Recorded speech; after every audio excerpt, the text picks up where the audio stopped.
Happy Friday, Red Friday across Kansas City. Welcome in. Good morning, and I hope your day is off to a great start. Mine is, because I was so inspired and fired up by what I saw last night in Prairie Village.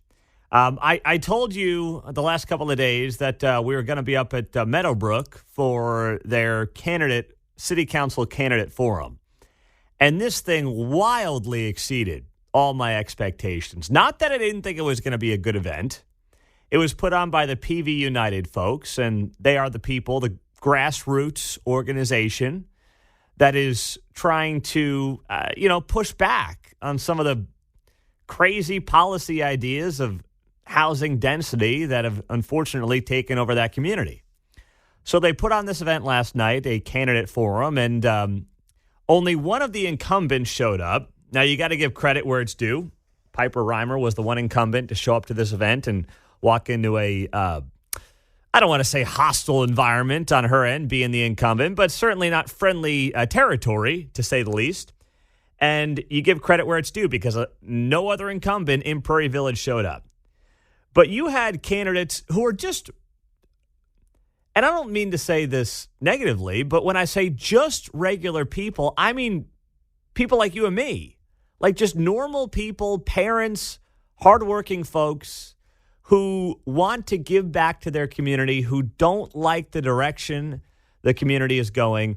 And they're not political experts. They're not people who ever had desires to get into politics. They're just regular working folks who are now getting engaged. And that's who a lot of these candidates are. And last night, I'm moderating this event, and they set up seating for 140 people. There was not an empty seat in the house, and there was standing room only. They broke fire. Don't tell the police department this in Prairie Village, but they broke the fire code last night. 200 people showed up to this event, to this city council debate. This can happen in your community. Now, I do think in part it's easier in a place like Prairie Village, which is a very insular community, versus, say, in Overland Park, where you're really like a small city with 200,000 people and you got like kind of different pockets around town. So it's different in that respect. But the inspiration that, if you were there last night, we should all draw from what's happening in a place like Prairie Village is encouraging. I like to goof on Prairie Village. You drive around town, and especially 2020, you see all the dopey signs. In this house, we believe no humans illegal, as they lock their front door, back door, side door every night. Love is love, all that nonsense. It was like a woke pissing contest in Prairie Village. But, and that's just me having fun. There are so many great people who are just trying to keep Prairie Village what we all know it is and what it has been, and not allow folks who are trying to turn it into something that it's not, pushing back on that. And you saw that last night.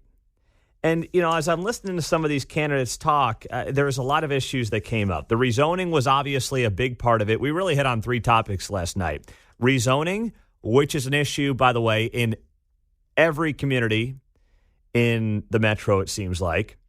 Just the push for density, the push for apartments, rather than, hey, people actually want single-family homes. Why don't we encourage builders to build some of those? No, we're going to give them huge tax abatements to put up 4-story apartments in suburbs that look completely out of place. Way to go, geniuses. And by the way, that's done on a bipartisan level. Democrats believe density helps them get votes, and Republicans are, in too many cases, in the back pockets of developers and are like, capitalism, man, woo! And I'm capitalism through and through. But you got to realize, developer tax breaks, that ain't capitalism. That's you guys picking winners and losers. So rezoning was a big issue last night. Size of the city council was a big issue as well. Prairie Village has 12 council members plus a voting mayor. That's 13, which that's big, right? The only other Johnson County city with a 13-member governing body is Overland Park, and it's, almost 10 times the size of Prairie Village. And then the last part that was talked about last night was taxes, spending, and City Hall. So, like so many of our municipalities, they're all about building these new fancy, shiny buildings. And in July, Prairie Village city engineer told City Council that a new $31 million two-story City Hall would allow room for future staff growth. So once again, and this is not unique to Prairie Village, but since I was there part of this event last night, I'll point this out. Why is it that at a time when your dollar's not going as far, your government's taking more of your money via property taxes, oftentimes sales taxes, things like that, they're somehow finding room to grow as you're just trying to keep up? Why is that? And it was noted last night by one of the candidates. I don't want to say which one because I'm not certain which one, and I want to give credit where it's due if I can remember. But in 2020, the city budget in Prairie Village was $40 million. The city budget for next year, 2024 in Prairie Village, is going to be $56 million. Think about that. What are you talking about there? A 30, 40% jump in 4 years in a city's budget? And that's coming from you. That's coming from you, the citizen. Now, many of you listening are not in Prairie Village, but I guarantee you that this is happening in your city. Do you know if it's happening in your city? I would love for you to call up today your city council member. I'd love for you to call up your city hall and just out of curiosity ask them, hey, what was our city budget back in 2020? What is it today? And the point of that is just to remind you on the engagement. Yes, of course, we talk about, the Washington, D.C. food fights and the nonsense and, the Speaker of the House drama and things like that. But these people on your city councils, these people running to be on your city councils, are the people who oftentimes are going to play the biggest role on your quality of life. They're the ones who are going to do it. And most people in town don't know them, don't know who they are. They're faceless, nameless individuals who they don't pay attention to, but they should. And I hope you do. And I got inspired last night by the folks in Prairie Village who are coming out, who are engaged, regardless of which side they're on. They're engaged. They're playing a role in democracy in their community. And they've got these huge city council races coming up next month where, of course, Kansas side of the state line most notably has a lot of big races, mayoral races, city council races, and races that are going to make a huge impact on the future of local communities in this metropolitan area. So it was great to meet a lot of listeners last night as well. That was a lot of fun. And I John and Mark might not love this, but we didn't want any heckling last night. And there was only limited heckling last night. But I announced to this audience of 200 people, I said, hey, save your heckling for tomorrow morning. We're going to be here on KCMO. I gave out the phone number multiple times, 913-408-7710. And I said, just bite your tongue tonight and then call us in the morning to vent about whatever you think about the event last night. But I promised them, I said, if you just keep your mouth shut tonight and let the candidates speak, you can call us up and you can vent to your heart's content Friday morning here on KCMO. So you might get some angry calls in there, fellas, but you can blame me for that because I told people to bottle it in and save it for the radio. And by the way, they'd have way more people listening today on the radio than in that room last night. So it should be a win-win for all involved. We get good radio out of it. They get to get it off their chest. So it might be like a tirade Friday instead of a tirade Tuesday. Did you get a civility bell for those folks out there? Well, there was a civility bell last night. We had a timekeeper, and he was like shaking one of those old school cowbells. It was like, more cowbell, more cowbell. He was really having a blast, that guy. But he only had to break it out a couple of times. So life was good. And no, it wasn't actually a cowbell, but, just trying to tell a story here, that's all. Happy Friday. Welcome in, 614, as we get it rolling here this morning on KCMO Talk Radio. So we're going to have the unemployment report. That's going to come out at 7:30. That will be very, very telling. Did you see what our old pal, HRC, Hillary Rodham Clinton, had to say about many of you? She's ready to send you to the re-education camp. We got the story coming up next. Are you ready for that deprogramming camp that Hillary Clinton wants to send you? Yeah, yeah. What do you mean? Re-education camp? I mean, HRC is back in the news, baby. This is basket of deplorables-esque. I feel like I'm just redoing a show from 2016 right now. But Hillary's got that kind of, she kind of can rub you that way. No, not that way.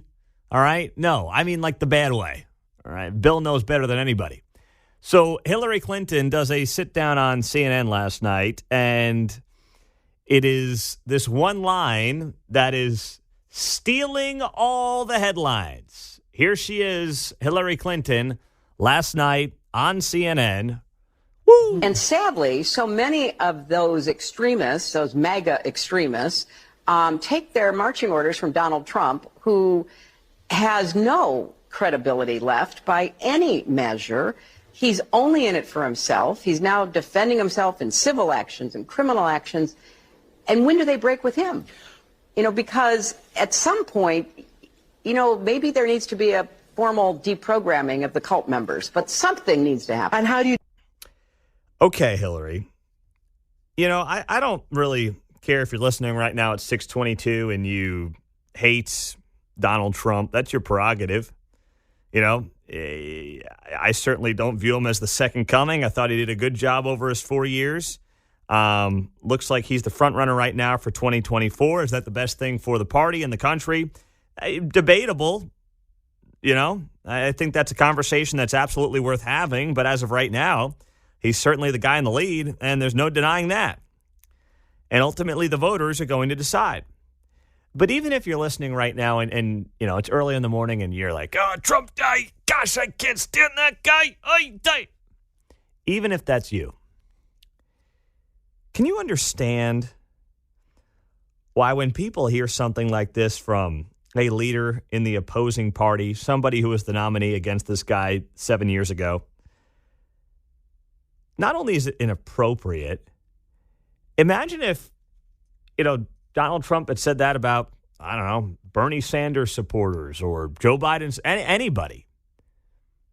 Could you imagine the headlines this morning? It might be time for an official deprogramming or something. And, Hillary says that stuff, and Hillary's got such a track record that when she says it, it's not really tongue-in-cheek. It's beyond arrogance. It's scary. And it makes you wonder if these kinds of conversations are happening amongst the elite. It goes against the ethos of America. But I think in large part, despite the fact that the so-called establishment has done its best to control all levers of influence in this country, from schools, higher education, corporate media, Hollywood, right? Big tech. I mean, they have done everything they can to control all levers of influence. And they still feel like they are losing their power. And now you have Hillary Clinton going out there and saying, geez, I mean, might be time for a re-education camp for some of you, a formal deprogramming. That was her phrase that was used of the cult members. I don't consider myself a cult member of anybody, but when you hear something like that, when you hear a major presidential candidate from just a few short years ago, by the way, the wife of a former two-term president, and still somebody with an enormous amount of influence in the Democratic Party, that's the kind of stuff that is going to make people wonder, okay, are we really living in an environment where we have a two-party system that can be healthy, that can work together in some capacity on behalf of the American people? When one of the leaders of one party is outwardly saying that the base of the other party needs to be deprogrammed? Like, you can't preach, we got to work across the aisle, bipartisanship, let's all come together. I would love that for America. I think it'd be good in many respects. But how can you say that and be a supporter of that and then have somebody going out there and saying things like this on CNN, not like on some unknown corner of the internet by some no-name internet troll. You're talking Hillary Clinton, powerful establishment individual on CNN. I mean, it doesn't get more establishment than those two people, and they're saying it out loud. 913-408-7710. I mean, this should transcend your political beliefs to the point where, yeah, it's like, this is not the kind of stuff that we want people like Hillary Clinton to be saying. I'd like to think that we can all be on the same page about that, but maybe not. Mike is on KCMO in KCMO. What's up, Mike? Yeah, Rush Limbaugh said it best. Whatever the Dems are accusing you of doing is what they're doing yourself. She has the personality cult around her. The Heil Hillary crowd that thinks that Hillary can do no wrong. And she's probably jealous of what she perceives Trump has. 'Cause you and I are the same thing. Trump did a good job. My plumber did a good job in my house, but I don't want to be best buddies with him. I just want him to fix my pipes. And the same thing with Trump. A lot of us Trump supporters, hey, Trump did a good job with the economy and good job with the country, but, we don't care. He's a jerk, but, he did a good job. She doesn't understand that. You need a personality cult, like whatever, Jim Jones or whoever, and that's what she's jealous of, and that's what she wants. And you watch The View, and she has it. I mean, have you ever seen a bigger group of Heil Hillary people than the people on The View? Well, I don't spend a lot of my spare time, unlike you, Mike, watching The View, apparently. So I try to take a hard pass on the show. Not by choice. Not by choice. Who are you blaming for your View watching now? That's what I want to know. I can't get it now, but I have an elderly relative. When I go over to her house, they've got that god-awful show on. Well, and she's some old ex-hippie from the 60s, and she's got all that garbage on. Well, God bless you. God bless you for being a good family man there, Mike. You're helping out, despite the fact that you walk into The View when you're helping out your family members. So that's very nice of you, Mike. Such a nice man. Well done there. Have a great weekend. 913-408-7710. Welcome in. Happy Friday morning. It is great to be here on KCMO. The most ridiculous article ever on the sale of the plaza next. Whenever I want a good laugh, I will just go to this website, Kansas City Defender. And I mean, it is like parody on this website. Kansas City Defender, we've, once in a while, I don't, I do enough damage to my mental health going to the Kansas City Star website for you guys, by the way. That's why I do it. But if I really want to get deep into, the chuckles of what's happening in this town, the Kansas City Defender is the place to go. They call themselves the world's most innovative black news startup. They are a nonprofit digital startup. I can't imagine they don't turn a profit. Producing news, digital tools, and public services for black people across the Midwest. And they are calling themselves the Kansas City Defender. I mean, they had some wild stories and editorials throughout 2020, BLM, all that nonsense. I mean, they made the Kansas City Star look like Breitbart. That's how wild they are sometimes. So they had this story yesterday with the sale of the Country Club Plaza being reported. Of course, by now you know, if you haven't heard yet, maybe you missed it yesterday, that's fine. The plaza is under contract to be sold to a Dallas retail company with family ties to H.L. Hunt, the father, of course, of Chiefs founder Lamar Hunt. And that was confirmed to multiple media outlets here in town on Wednesday. So the new owners also own the Dallas luxury shopping district Highland Park Village. And it's very similar to the plaza when it comes to the architecture, what the plaza's going for, everything else. So I think it's going to be a great fit in some of the people in real estate in this town that I've spoken with. But the Kansas City Defender writes this piece headlined, I mean, this is not parody. It's just hysterical, but it's not parody. The Country Club Plaza is getting bought by rich Texas oil tycoons, continuing its racist legacy. Yeah, that's the headline here. The sale of Kansas City's iconic Country Club Plaza to Texas investors shines a spotlight on our city's foundation of ongoing systemic racism. Is this a missed opportunity for reparative justice? What does that mean?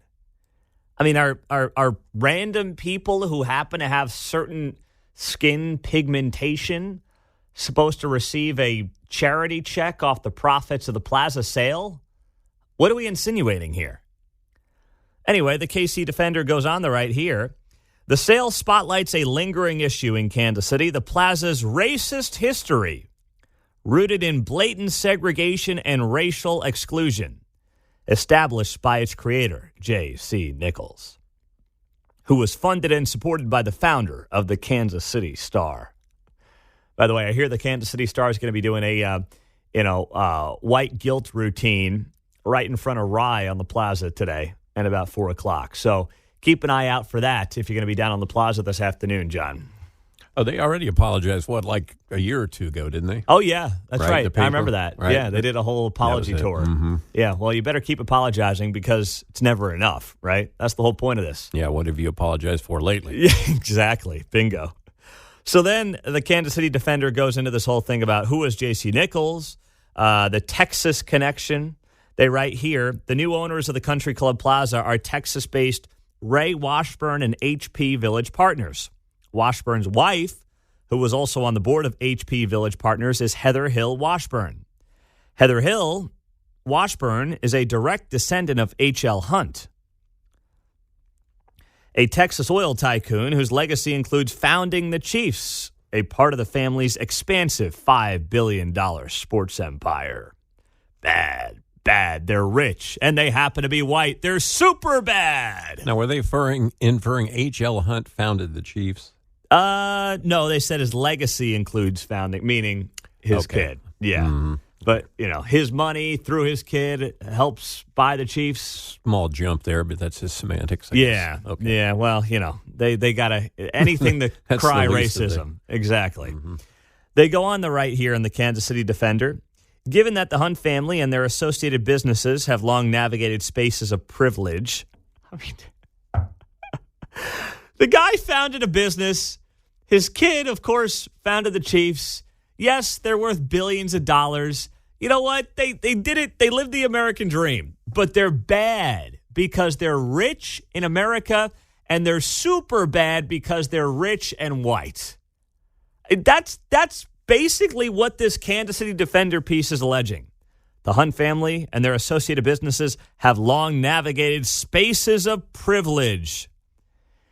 I mean, what is that? Spaces of privilege?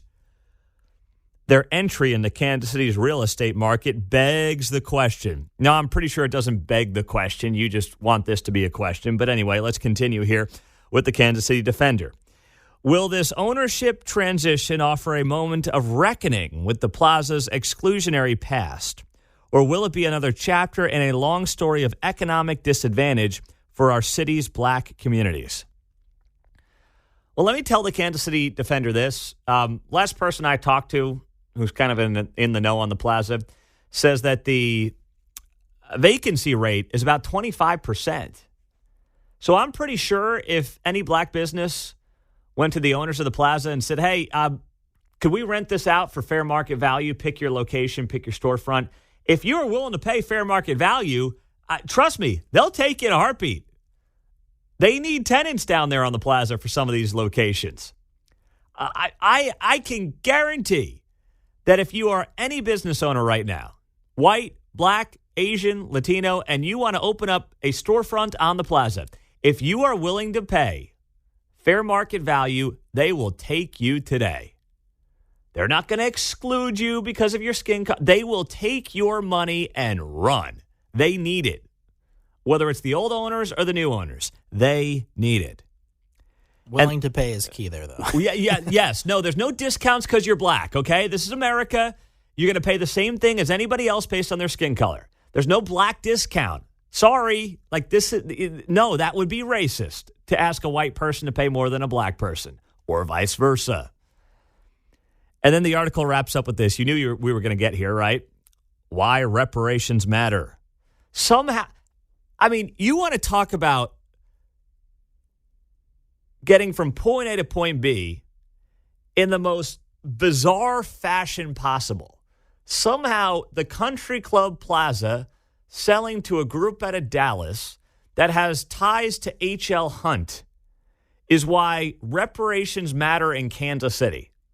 Is this not the most insane, mind-numbingly stupid thing you've ever seen and heard? Anyway, they wrap up their piece here. As the plaza changes hands for an undisclosed amount, we are left to wonder, what could a sale like this mean for the black community? I don't know. Maybe the same thing. How about you think about the Kansas City community? There's a novel concept. How about you think of the entire whites, blacks, Asians? Gosh, how about that? You think about the community at large and stop dividing us by race, you racists. It's a glaring reminder, the defender writes, that huge profits are being made from spaces that were initially built on the foundation of racial exclusion. Could some of these profits be directed towards community investments, reparative justice, a.k.a. reparations, or even shared ownership opportunities for black Kansas Cityans? Till the piece ends. These people are pathetic. I was hoping to navigate the corridors of privilege myself, but apparently it doesn't open until 9. Maybe I'll see the hunts there. Well, since you're white, it opens up at 8:45. By the way, I get in sooner, you right? get in 15 minutes early. Somebody. Yeah, exactly right. Because obviously your skin color rewards you that kind of privilege. I mean, this is the kind of stuff that's getting written in town by outlets who want to be taken seriously. 913-408-7710. But we're not going to take them seriously. We're going to just keep laughing at them right in their faces. Because if we don't laugh, then I'm getting pissed I'm just going to get annoyed. All right? 913-408-7710. Great question on the text line. Is Beyonce bad because she's wealthy? Oh! Wow. Oh, is Beyonce bad because she's wealthy? Oh, that's a great question. And one that I'll let the Kansas City Star Defender answer in maybe their own, letter to the editor one day if they do that. Refund her earnings tax. Yes, that's right. That's right. Kendall Gammon, top of the hour. We'll talk about the Chiefs with him in 20 minutes. They get set for the Vikings this weekend in Minneapolis. That's going to be good. 913-408-7710. Happy Red Friday. So it was yesterday. We told you about this story that's gotten some national headlines. This activist Ryan Carson. You probably have heard the story. If you haven't, that's fine too. But it's this guy out of New York who, just a couple of days ago, he was sitting on a bench at 4 a.m. in Brooklyn, New York. And he's there with his girlfriend. They were coming back from a wedding. And they're sitting there on this bench in Brooklyn. And this guy walks by in a hoodie. Black male walks by in a hoodie. And they get up and they start walking, not towards him, but they kind of he passes by and they start then following him. Not to follow him, but for whatever reason, they get up off their bench and they continue to walk. And then this crazed individual starts kicking these scooters and kind of throws this fit on the street corner at 4 a.m. They happen to be walking behind him. He turns around, he looks at them, he says, "What are you looking at? What are you looking at?" And he just goes crazy on this guy, Ryan Carson. And he's like, "Dude, nothing." And he ends up taking out a knife and stabbing this guy, Ryan Carson, to death right in front of his girlfriend. Now, Ryan Carson, to his credit, did stand between this crazed knife-wielding man and his girlfriend. So, admirable what he did. But the guy lost his life. And I did see that they arrested this individual yesterday in New York City. So this story's gone viral in part because there was video of it. And you hate the fact that that's why it went viral, but anytime you get the video of something like this, it's going to go viral and become a bigger story. It's tragic, but that's the reality. And it was on what looked like some security camera. It wasn't somebody with their phone out. A security camera caught it on the streets of Brooklyn, New York. And a lot of people have brought up the fact that Ryan Carson was an activist, a progressive activist. And even the New York Post wrote this editorial I read yesterday, headlined, "NYC activist Ryan Carson's murder was not random. Progressives chose it." And they write here in part, like the refusal to pass reforms so the city can get dangerously mentally ill people off the streets and into treatment, it was inevitable. But also, they write, our broken bail law that sees countless thugs and dealers walk free to target other law-abiding citizens. Now, it's not nearly as bad here in Kansas City, but we clearly have a prosecutor problem here in town. We've talked about it more than anybody else. It's not even close. So there's some similarities. We don't nearly have as awful of progressive politicians and DAs as what they've got in New York. But unfortunately, in many cases, I don't think we're far behind. So that's been the conversation that spun out of this tragedy from earlier this week. But then I saw this, and I saw this last night before I got to the event in Prairie Village where I was doing the MC event for their city council races. And I was like, I must be reading this wrong. But no, I wasn't. So there was a GoFundMe started for Ryan Carson. And, you're thinking to yourself, okay, GoFundMe for, funeral costs or his family or something, right? No. The GoFundMe that was set up by Ryan Carson's friends was for themselves. I'm not kidding here. The GoFundMe that was set up for Ryan Carson was for his friends. Here's what they write on their GoFundMe. Hi, everyone. We are a collective of Ryan's close friends, reeling from a brutal loss.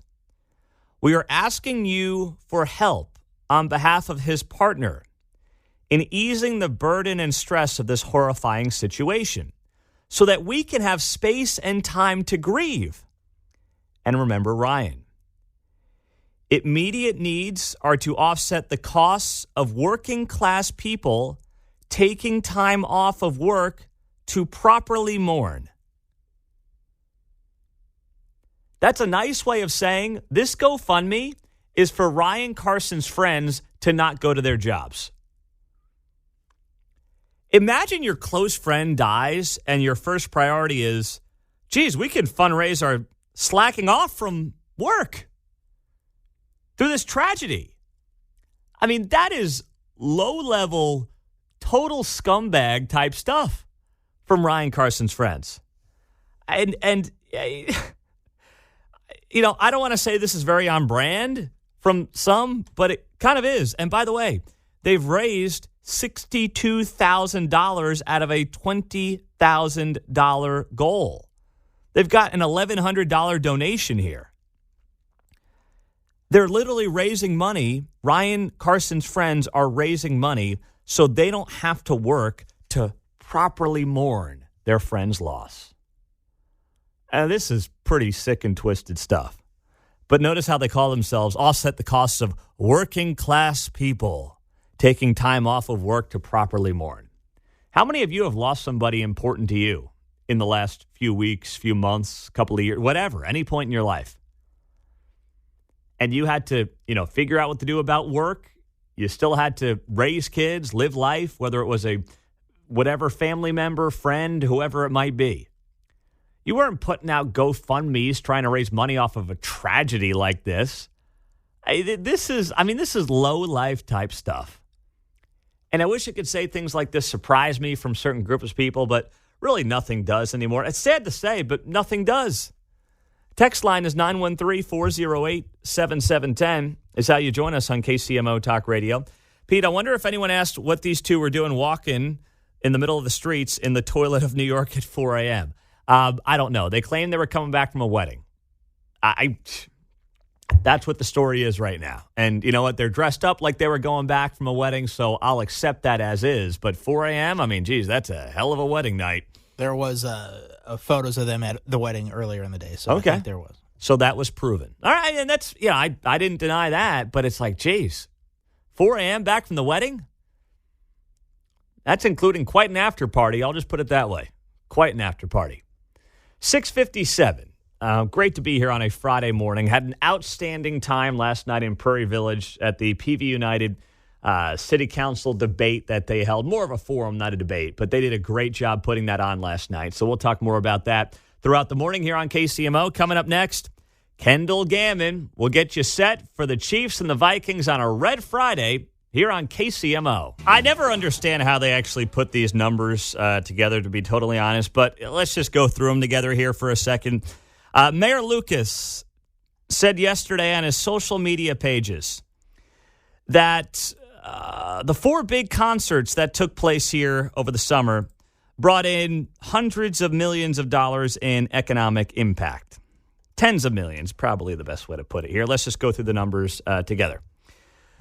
So the mayor's saying on his Twitter page yesterday, X page, I guess it would be, that Taylor Swift's Eras Tour, now she did back-to-back nights, remember, back in July, had an economic impact in this town of $47.8 million. So that's almost $25 million a night. The Beyonce Renaissance Tour from last week had a $16 million economic impact. They left out the thousands of hours of traffic delays people spent in and around Arrowhead Stadium, but hey, don't let it get in the way of a good story. Ed Sheeran Tour brought in a $9.6 million economic impact. And the Billy Joel Stevie Nicks concert last month, or 2 months ago now in August, brought in $7.2 million in economic impact. So the mayor bragging about that yesterday on his social media pages. He said, these estimates are great for Kansas City venues, workers, businesses, and taxpayers. And you know what this is about, right? This is about getting a dome to Arrowhead. Whether it's a retractable roof, whether it's a full-blown dome, this is where Arrowhead wants to be in business going forward. They want to be in the business of Final Fours and Super Bowls and more concerts in not just summer months, but maybe you could have, concerts in February, March, and April. If you got a roof at Arrowhead Stadium, they are going to push very hard for something like this when all this Royals drama is done. And the Royals figure out sometime in the next likely 3 to 4 weeks where they want to be, Clay County or stay in Jackson County. The next domino to fall is going to be the Chiefs saying, oh, yeah, I know, the Royals, woo, all right, great, 106 losses. We're the Super Bowl champs, and we want a damn roof. And by the way, you're going to give them a roof if they want a roof. The Chiefs could put anything they want on a ballot right now, and it would pass. And they know that. And they understand that now's the time to ask for something from the taxpayer if you're the Kansas City Chiefs. Because this town will vote for anything. Because sports votes with tax dollars are pure emotion. That's why the Royals have themselves a little bit of an uphill climb here, regardless of where they end up. That World Series is it's not that long ago, but it feels like a long time ago.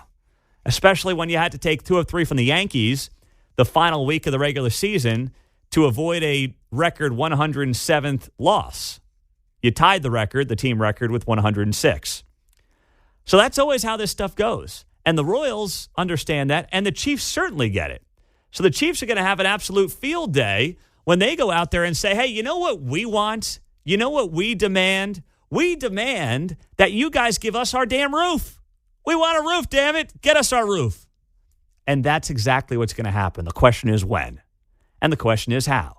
Do they put it on the ballot? Do they say, you know what, we want to be on the ballot in April with the Royals? The Royals asks for X. The Chiefs ask for Y. And then you vote on both? That would be a disaster for the Royals, by the way. The best case situation for the Kansas City Royals, if they stay in Jackson County, is that they get something on the ballot with the Chiefs, and the Chiefs basically drag them across the finish line. That's a best case scenario if they stay in Jackson County. If they go to Clay, then you know what? It's neither here nor there. Clay County voters are going to get to decide whether or not you want the Royals in North Kansas City and whether or not you want to kick in what's probably going to be half a penny sales tax. I don't think they're getting the whole penny. From what I heard from people in Clay County, a lot of those politicians told the Royals, we're not willing to put a penny sales tax on the ballot. And apparently the Royals were taken aback. The Royals were like, wait, what? You're not going to give us a penny sales tax? And from what I heard, the politicians up there are like, no, we're not giving you a penny. That's a massive sales tax. A penny sales tax is big. Right now in Jackson County, you have 3/8 of a cent that is split between the two teams. You go to a penny in Clay County alone, I know it's about the third of the size in population, but that is a monster number. There are very few places where you're going to get a penny sales tax, never mind for a team that just lost you 106 games. So I think what's going on here is Quentin Lucas is potentially laying the foundation for the idea that he knows the Royals may go north. So now they're going to spin it. And they're going to say, let the Royals go up there. We got the Chiefs. We got the Super Bowl champs. And we're going to keep the Super Bowl champs as happy as we possibly can. And if that means giving them some kind of a roof situation, we're going to do it. Because look how much more economic impact, John, we can have and we can make. If only we had a roof on this place, man. Well, taking a page from other municipalities, you could have like 4-story apartments with a swimming pool right next door to it. Yeah, you could. Right. If Missouri ever gets its act together, you can have a damn sports book in this town. Well, there you go. Right? I mean, I think that's what the Chiefs want to do. I think they want to take that land that Kauffman Stadium is and turn it into an entertainment district, plus get a roof. Where, yes, they have hotels and restaurants, but they also have sportsbook. And what I think is going to happen here on the sports betting, since Jeff City is so damn incompetent, it's going to get on a ballot. It's going to get on a ballot probably in 2024, and then that's how sports betting is going to pass in this state. It's not going to be through the legislature. It's going to be on a ballot because right now all the teams want it. And if the Cardinals and the Chiefs and the Blues and the Royals all want something, you better believe they're going to make it happen, John. We the people. Yeah, that's what they're going to be pushing in a big way. So that's next here since Jeff City doesn't know what it's doing, which is nothing new for those of us paying attention. I know they got that Republican supermajority down there in Jeff City, but for guys that have supermajorities, let's just put it this way. They're no Florida. They're doing some okay things. But they are no Florida. I promise you that much. And that's why that governor's race is going to be fascinating to follow next year. There's not a lot to talk about right now on that front. We'll save that for 2024. But it's going to be a heck of a lot of fun. Coming up on KCMO, the markets set to open in less than 3 minutes after this jobs report that, frankly, nobody saw coming. Unemployment rates came out as well. What does that mean for your portfolio?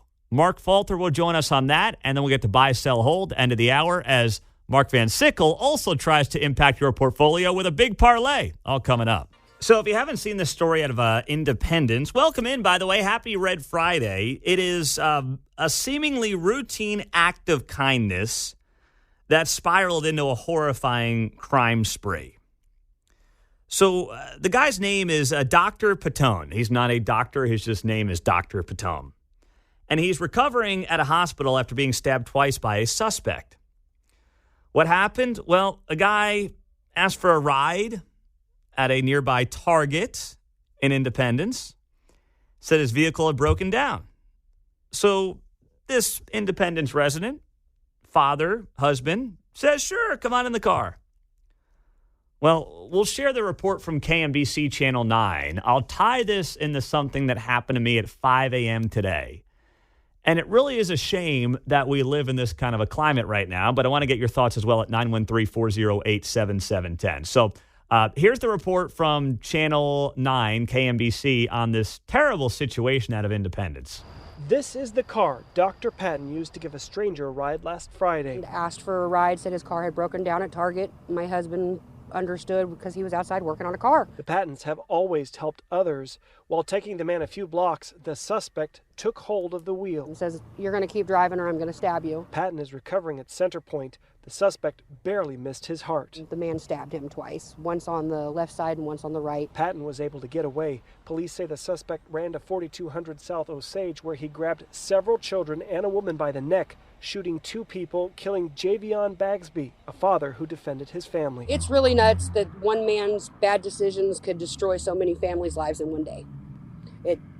It's beyond baffling. The Pattons are so grateful they survived, but have mounting medical bills and missed work. Stranger danger's real. That's really, it's scary. It's very scary. That from Channel 9 KMBC.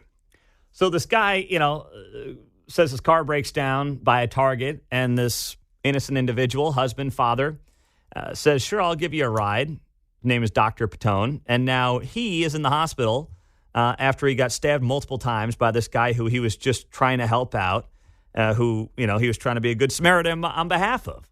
And now, He's fighting for his life. He's got medical bills up the wazoo and the whole thing. So you hear the wife say there at the end that stranger danger is real. And it's sad, but she's right. Like, we are more programmed than ever before to, if somebody walks up to us, if somebody shows up at our front door that we're not expecting, we assume the worst. And there are political reasons for that. There are social reasons for that. There are economic reasons for that. There's a lot of reasons for it today. But I was thinking about myself this morning at 5 a.m. I get in the car. I'm driving in here. And the little thing shows up on my dashboard saying one of my tires is flat. And I know why. Temperature dropped 25 degrees last night. So it's one of those deals. But I got a gas station up the road before I get on the highway, and I pull in there. It's not a quick trip or anything like that. It's just a, run-of-the-mill Phillips 66. And I fill up the back left tire. It's the same, by the way, the same damn tire that's been giving me trouble now. I got to get a new tire because every time the temperature drops, I have this problem. And I brought it to tire stores, and they just say, oh, no, there's no holes in it, nothing to see here. So anyway, separate part of the story, but it's driving me nuts, John. Got a ding in the rim, probably. That's what I said, but they insisted that wasn't the case. Yeah. I don't know. I agree with you and your assessment. You heard the jobs reports numbers. I guess anybody's filling in some of these positions. Yeah, right. Well, I'll let you look at my tires after the show today. Deal? So I'm filling up the tire, and I got my head on a swivel here. It's dark. I'm not really under the lights of the gas station. And I start to hear somebody walk up to me. And I'm like, what the? And I notice them before they start talking to me. And it's these two guys, probably in their 50s. And they're like, hey, man, can we get a jump? And they're pulled off like it's a parking lot where there's a gas station and then there's, restaurants and stuff.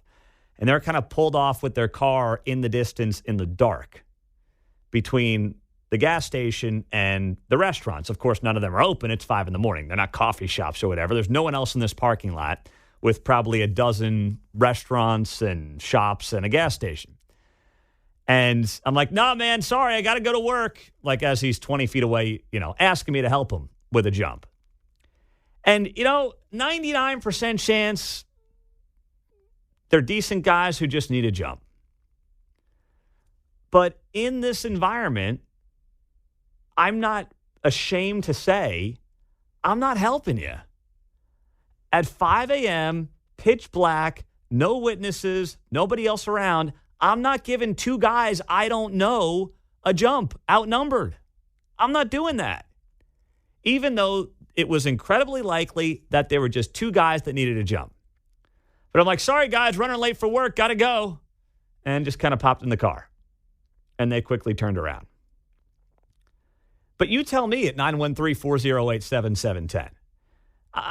We've all had experiences like that, but I feel like especially the last couple of years, I'm just not doing it. I'm not. And I felt bad for a minute saying it. As I was pulling away, they were kind of standing there, near the car that they needed jumped. And like the Christian side of me wants to help out, but then I got to also use my head and say, I got to protect myself and my family too. It doesn't do me any good to try to do what inherently might be the right thing and probably is the right thing, but take the chance that it's not the right thing and pull my car up to a dark part of an empty parking lot to help two guys at 5 a.m. that want to jump. So, I struggled with it for about 30 seconds pulling away. And then as time went on, as the morning went on, and then I saw this story out of Independence, I'm like, I don't feel sorry one bit. And I'm sorry, but there's a lot of people to blame for that. You can blame me, I suppose, if you want. But there's a lot of people to blame for that. And part of that is the fact that it feels like we are living in the most lawless climate we've lived in, certainly in my lifetime, if not longer.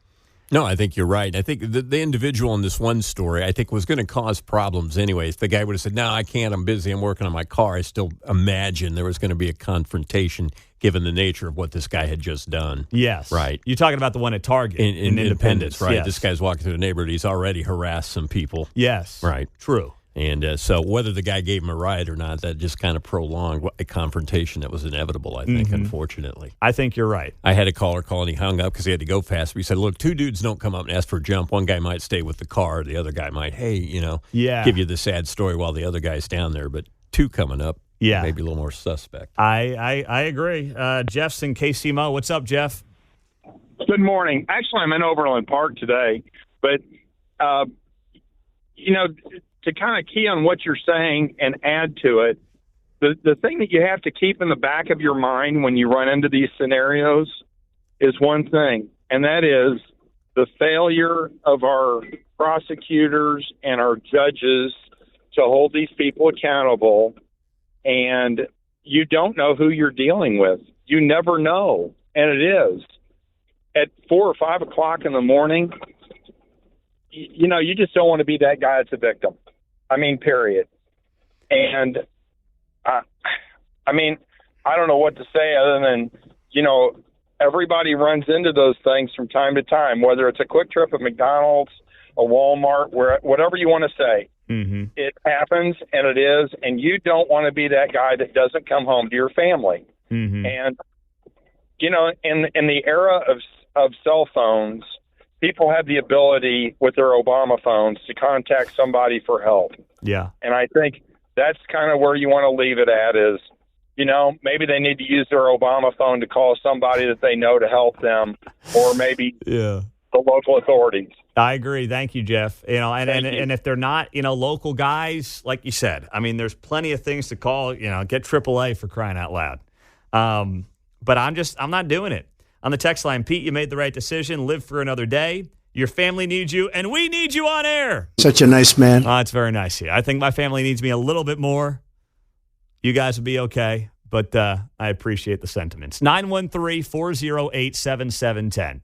9:15 on a Red Friday. I want to welcome you into this conversation because I know plenty of you have similar stories that could be shared, and also how many of you would have just said, hey, I don't trust, as Jeff said, the judges. I don't trust the prosecutors anywhere in the country right now, that they've got the bad guys where they're supposed to be, and that is not on the streets, and that's not in parking lots at 4 a.m. in the dark. Pete Mundo on KCMO. Well, thank you to many of you who are tire aficionados as well. That was a sidebar in this last story, but I greatly appreciate you giving me some advice on the text line here. 5 a.m. this morning, filling up my back left tire. It's been an issue now for way too long, and I bring it to multiple tire places, and they're all like, we don't see anything wrong with it. Tire looks good. I'm like, okay, all right. Well, I got to fill it up every time the temperature drops 15 degrees, so somebody help me here. But at 5 a.m. this morning, I'm filling up the tire. It's not at a Quick Trip, a big gas station. It's at a smaller one up the road, Phillips 66, and it's part of a strip mall of restaurants and a gas station and stores and whatnot. So two guys come up to me, start approaching me, and they were not at the gas station. They were pulled off in a dark area in the shopping complex, and we were the only two cars there. And they're like, hey, man, can we get a jump? And I'm like, nope, got to go, guys. Running late for work. And I kind of scoot out of there. And 99% chance they were just two dudes that needed a jump. Totally harmless, right? But in today's environment, I hate to say it, I'm not giving them that jump. I'm not. I don't know who's who anymore. I don't trust our legal system, our judicial system, to make sure that, potentially bad people are where they're supposed to be.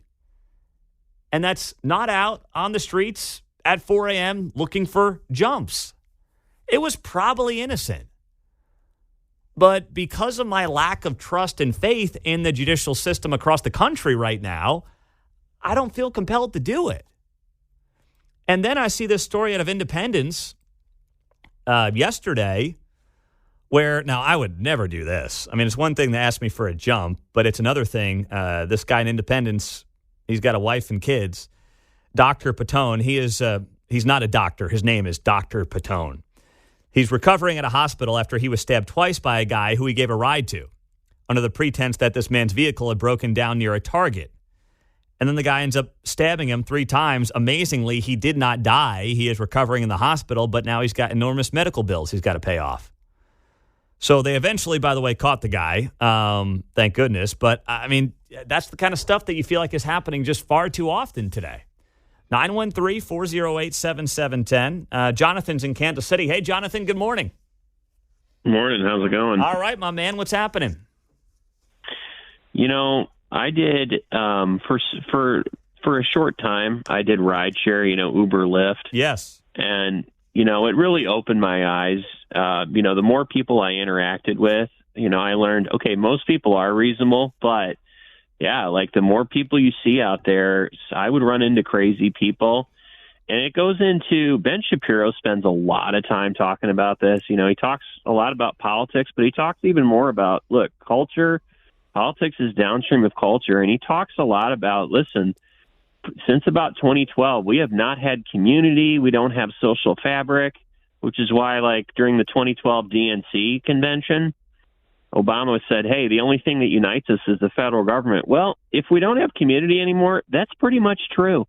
Mm-hmm. And he was only able to say that because it's true. And it didn't used to be that way. So, and that's why I think, like, when COVID happened, people didn't come together like they did during 9/11 because we don't have the community. We don't have the America that's focused on community that we had 20 plus years ago. Jonathan, that is very well said. You are spot on. We don't have community. We don't have. So everything that we need to have strong social fabric is down. Birth rates in the toilet. Marriage rates in the toilet. People of faith, those rates continue to decline, right? People are identifying as just, atheists or whatever. So you've got rates of having kids down, rates of marriage down, rates of faith down. And that then has a downstream effect to neighborhoods, to community. I mean, we're very fortunate where we have great neighbors and great community, and that's, incredibly important to us. And we kind of looked into that because you never know what you're buying into when you buy into a neighborhood. We feel incredibly grateful to have that because I know so many people who don't even know who their neighbor is. Never mind having relationships with them and friendships with them in today's environment. The cell phone, obviously, the smartphone, for all of its good, has been a negative on that front as well. So Jonathan is absolutely right. Paul's in Kansas City. What's up, Paul? Hey, Pete. Yeah, it's kind of contrast what you're saying. The mayor of Washington, D.C., Mayor Bowser, came out today and said, for the crime epidemic in her city, she says, we're doing everything we can. When they tell you that means you're on your own, buddy. You better do whatever it takes for self-protection. I'm retired Army, 62 years old, senior citizen. For all you Johnson County socialists, yes, I'm a concealed carry permit in Missouri. But you don't get a do-over. When a situation like happened to that Independence individual, there is no instant replay. Once that knife comes out, it's over. It's no time to say I don't have any ammo. So it's just the way we are and where we're at now. But when elected officials come out and say, I don't know where the judge, what they're going to do with these people when we pick them up. They just let them out. We can't track them. That poor guy in New York City that got stabbed, a 32-year-old young man. You don't get a do-over. So kudos for you for making a good tactical decision on the ground out there. Well, thank you very much there, Paul. Appreciate that, my man. There was never a doubt. I just, like I said, I'm always aware of my surroundings too, especially when you're bending over and you're trying to fill a tire, right? You kind of know that you've got a blind spot. But usually what I'm thinking is, all right, I want to listen for a vehicle. Like I try to listen for a car in a situation like that to make sure no one's pulling up on me or whatever. And the other thing I do that I would highly recommend, if you're like me and you got to fill up a tire, this is my PSA of the day, public service announcement. If you're like me and you occasionally are going somewhere to, let's say, fill up a tire or whatever, you know how they have the tire area usually like at the back of the gas station? Back in. Do not pull in front facing. Back in. That way you can theoretically, see more of the parking lot. If you got to make a quick exit, you can. I mean, I hate to talk like this and even say this stuff, but I feel compelled to based on what happened to me this morning. And it's not that once again, I don't know if those were bad dudes or not. I just know in today's climate, I am in no way compelled to say, you know what, sure, let me give you a jump in a dark parking lot where we're the only two people here and you guys have me outnumbered 2-1.